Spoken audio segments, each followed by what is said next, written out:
When it comes to sustainable design, what's the design industry getting wrong? And is what's right on paper always right in practice? That's what we're here to discuss at this mixed roundtable with CDUK. What I think the design industry is getting wrong, and I think it's getting better, but I think it's still getting wrong, is too often we're approaching projects from an accreditation point of view. It feels like there's a big sort of box ticking exercise happening, and with that I feel that we're finding ways of using materials that can kind of tick the box but aren't inherently sustainable. I think what the design community really needs to focus on and sort of course correct around sustainability is more attention on embodied carbon. We're doing a lot around operational carbon, but if we don't solve the embodied carbon challenge, we're in big trouble. So I really think the focus needs to hone in on design decisions and materials around embodied carbon. I think there's a lot that's changed. If you look at the story over the last 4 or 5 years, everybody's talking about sustainability, everybody wants an ESG strategy, everybody's talking about carbon, getting into much more detail into carbon metrics, which is all great.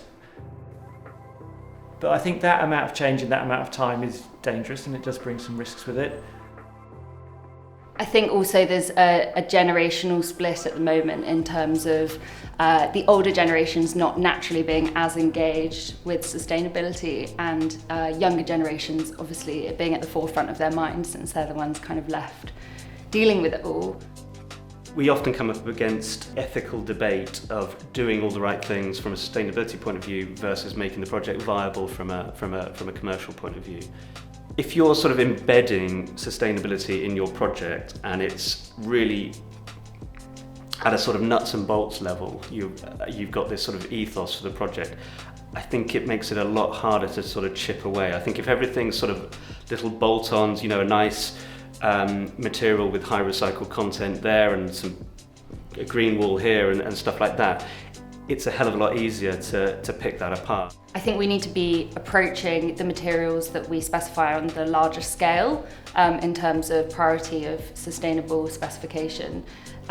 For example, concrete is so awful for the environment and used on such a huge scale.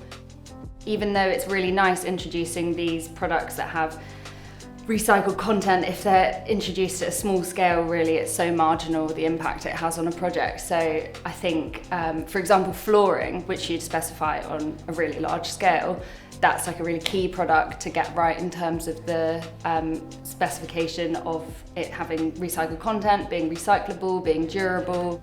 So I think as an aspiration, designing a building or an interior fit out to have as many components as possible that could be reused in a capacity, and that could be broken down and reused as a waste product, or it could be physically reused in their current state with some refurbishment maybe. I think that's a fantastic aspiration to have, and I think more projects should be targeting that.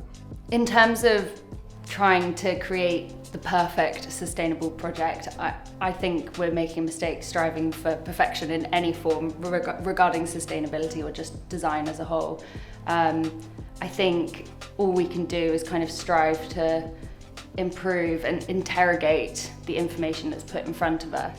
Yeah, I don't think we have to accept the fact that there's, oftentimes no such thing as a perfectly sustainable project. That doesn't mean we shouldn't in that pursuit.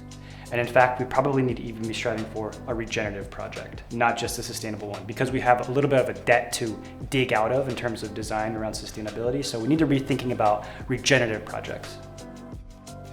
I think there's a lot that can kind of be introduced at an early stage in a project in terms of encouraging clients to be interested in sustainability and see the merits in it, even though there may be a cost associated with that priority. Often in projects we introduce sustainability at a far sort of too late stage, and it becomes more of an afterthought. We've come a huge way. The pressure is coming on for change from investors and from tenants, which is all taking us in the right direction, but we've got a long way still to go.